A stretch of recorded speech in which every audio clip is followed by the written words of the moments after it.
नमस्कार मित्रांनो, स्टॉक मिनिटी मराठीच्या नवीन व्हिडिओमध्ये तुमचं स्वागत आहे.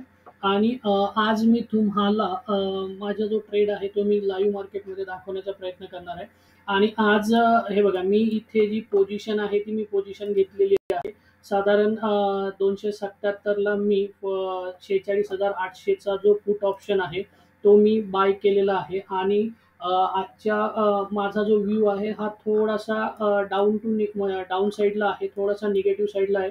जर एस-एल हंटिंगचा विचार केला तर मार्केटमध्ये कदाचित down side gap gap down ओपनिंगमुळे कदाचित मार्केटमध्ये थोडंसं आपल्याला निगेटिव्ह सेंटिमेंट बघायला मिळू शकतोय. किंवा जर इथे जे सेलर्स ॲक्टिव्हेट होतील त्या सेलर्सचे एस-एल हिट करण्यासाठी मार्केट थोडाफार वरच्या डायरेक्शनला जाऊ शकतोय. बट तो किती वर जाईल हे आपल्याला काही आत्ता प्रेडिक्ट करणं किंवा सांगता येणं थोडं डिफिकल्ट आहे. बट माझं एक्सपेक्टेड आहे की साधारण 800-820च्या जवळपास हा मार्केट अपसाईडला मुवमेंट जी आहे ती मार्केट दाखवू शकतोय. सो साधारण इथपर्यंत मार्केट अपसाईडची मुवमेंट दाखवू शकतोय किंवा याच्यापेक्षा थोडा वरही जाऊ शकतोय. सो जर मला वाटलं तर मी पोझिशन ॲव्हरेज करेल. कारण माझं एक्सपेक्टेड तेच होतं की मार्केटनं ॲटलीस्ट ही जी या लेवलला मला एंट्री घ्यायची होती किंवा इथे मला एंट्री करायची होती. बट ज्या वेळेला इथे थोडं मार्केट कन्सोलिडेट करायला लागलं, सो त्या केसमध्ये मग मी इथे माझी पोझिशन जी आहे ती एक्झिक्यूट केली. आत्ता आपल्याला थोडाफार प्रॉफिट लॉस वगैरे जो आहे तो दिसतोय. जवळजवळ आपली 277ला एंट्री झालेली आहे. आणि मार्केट जो आहे तो एका रेंजमध्ये आपल्याला ट्रेड करताना इथे दिसतोय. तर बघू आता आपल्याला आज प्रॉफिट होतोय की लॉस होतोय. जर आपला लॉस लिमिटच्या जवळ गेला तर आपण इथून पोझिशनमधून लॉस बुक करून आपण इथून पोझिशनमध्ये एक्झिट करू. जर प्रॉफिट झाला तर आपण प्रॉफिट म्हणजे जे काही असेल ते आपण पुढे मार्केटमध्ये बघू, प्रॉफिट होतोय की लॉस होतोय. तर व्हिडिओ कंटिन्यू बघत राहा. नमस्कार मित्रांनो, हे बघा, इथे जे आहे मी माझी पोझिशन जी आहे ती इथे स्क्वेअर ऑफ केली आहे. तर साधारण आपण 263ला जी आहे ती माझी पोझिशन स्क्वेअर ऑफ केली. आता माझ्या पोझिशन स्क्वेअर ऑफ करण्यामागचं जे लॉजिक आहे ते मी तुम्हाला इथे सांगतो. की हे बघा, माझं एक्सपेक्टेशन किंवा आज माझा बँक निफ्टीबद्दल जो डाऊन साईडचा माझा हे होता मोमेंटम कॅच करण्याचा माझा जो प्रयत्न होता किंवा माझा जो व्ह्यू होता तो, एक तर मार्केटमध्ये थोडंसं निगेटिव्हिटी आहे, हे आपल्याला सगळ्यांनाच माहिती आहे. दुसरी गोष्ट अशी की मार्केटला माझं एक्सपेक्टेड होतं की मार्केट 800पर्यंतचा वर जाईल किंवा 800चा रेझिस्टन्स घेईल आणि मार्केट खाली येऊ शकते. आणि दुसरी गोष्ट अशी होती की मार्केटमध्ये मला एक्सपेक्टेड होतं की मार्केटनं जो मोमेंटम आहे तो इथे खालच्या डायरेक्शनला म्हणजे साधारण एक 550च्या जवळपासपर्यंत मार्केटनं इथे मोमेंटम केला पाहिजे. पण इथे जर तुम्ही पाहिलं तर हे बघा, माझ्या एक्सपेक्टेशन प्रमाणे मार्केटनं इथून वरच्या डायरेक्शनला मुवमेंट तर केली साधारण 780 पर्यंत. हे बघा, इथून जर पाहिलं तर मार्केट झिगझॅगमध्ये इथे तुम्हाला 680 पर्यंत, सॉरी 780 पर्यंत जे आहे मार्केट जाताना तर दिसलं. बट त्यानंतर मार्केट जर तुम्ही इथे पाहिलं तर हे बघा, एक स्लो अँड स्टेडीमध्ये मार्केट इथे खाली येतोय.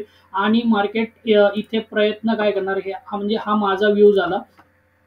तर मार्केटनं काय केलंय की इथे स्लो अँड स्टडी थोडासा मार्केटनं इथे निगेटिव्ह सेंटिमेंट्स जो आहे जो तो इथे मार्केटनं क्रिएट केलाय.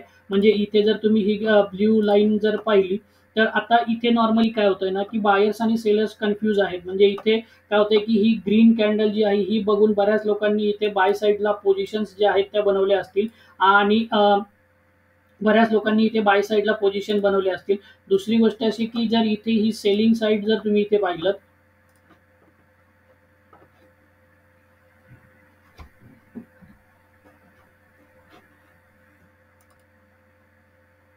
हे बघा, जर इथे मोस्टली काय ना की ही ग्रीन कॅन्डल ही ग्रीन कॅन्डल बघून बऱ्याच लोकांनी इथे बाईंग साईडच्या पोझिशन ज्या असतील त्या बनवल्या असतील. आणि त्यांचे एस-एल जे आहेत ते जवळजवळ तुम्हाला या पोझिशनच्या खाली म्हणजे साधारण 650 620च्या जवळपास तुम्हाला हे पोझिशन्स त्यांचे जे एस-एल आहेत ते आपल्याला इथे बघायला मिळू शकतात. दुसरी गोष्ट की मार्केटनं जसा माझा व्ह्यू होता की 800-800च्या जवळपास रेझिस्टन्स घेऊन मार्केट खाली येऊ शकतंय. तर त्या लोकांसाठी जर पाहिलं तर त्या लोकांचे जे एस-एल आहेत ते साधारण इथे असतील म्हणजे कालच्या क्लोजिंग प्राइसच्या जवळपास साधारण 850च्या जवळपास आहेत. सो इथे मार्केट काय करते ना की मार्केट ना खाली जाते ना वर जाते, म्हणजे मार्केट तुम्हाला इथे कन्फ्यूज करते. मार्केट या एवढ्या रेंजमध्ये फक्त मार्केट आपल्याला ट्रेड करताना दिसतोय. हे बघा, मार्केट एवढ्या रेंजमध्ये ट्रेड करताना दिसतोय.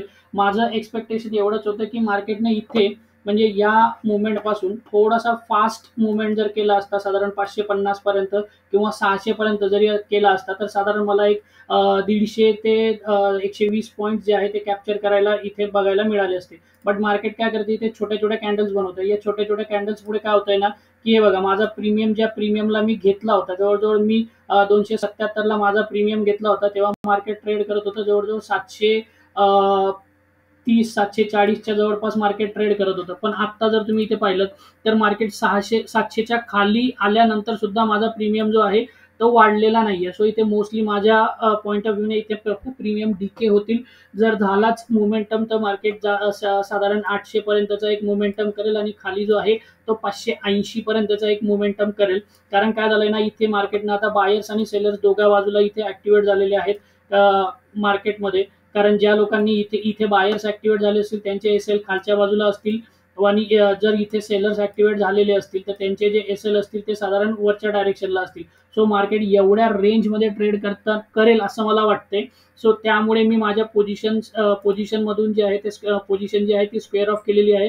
तर साधारण आपण एक 12-15 पॉईंटचा आपल्याला लॉस झाला, म्हणजे साधारण एक ₹200 लॉस जो आहे तो आपण लॉस बुक करून आता मी माझी ट्रेडिंग जी आहे आजच्या दिवसापुरती मी ट्रेडिंग जी आहे ती क्लोज करतोय.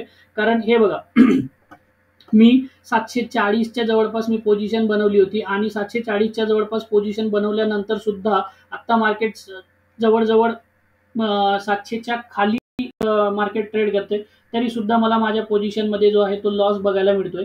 सो या रिझनमुळे मी पोझिशनमधून एक्झिट केलेली आहे. आणि दुसरी गोष्ट की बऱ्याच लोकांना प्रॉब्लेम येतो की तुम्ही इमोशन कंट्रोल ठेवू शकत नाही किंवा आपण आपल्या इमोशनवर कंट्रोल ठेवू शकत नाही. कारण मी जसं आता म्हटलं की मी आजचा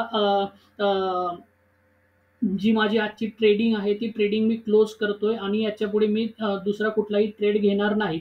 तर तो जो ती जी इमोशन कंट्रोल आहे ते कसं करायचं ते मी पुढच्या व्हिडिओमध्ये तुम्हाला एक डेडिकेट व्हिडिओ बनवून दाखवणार आहे, की तुम्ही कशा पद्धतीने तुमचा जो इमोशन कंट्रोल आहे तो करू शकताय. म्हणजे काही एक सेटिंग आहे ती सेटिंग जर चेंज केली तर तुमच्या जो ओव्हरऑल जे सेगमेंट आहे ते सेगमेंट पूर्ण आपल्याला तुम्ही ट्रेडिंग नाही करू शकत त्यामध्ये. त्यामुळे नंतर तुम्हाला दिवसभरात कितीही अपॉर्च्युनिटी चांगली आली किंवा काही झाली, तर तुम्ही ओव्हर ट्रेडिंग नाही करू शकत. तर जसं माझा एक रूल आहे, मी एक ट्रेड मॅक्सिमम झाले तर 2 ट्रेड करतो. बट मी एक ट्रेडमध्ये मी प्रॉफिट असो की लॉस क्लोज करण्याचा प्रयत्न करतो. सो आजचा जो माझा ट्रेड आहे मी इथेच क्लोज करतोय.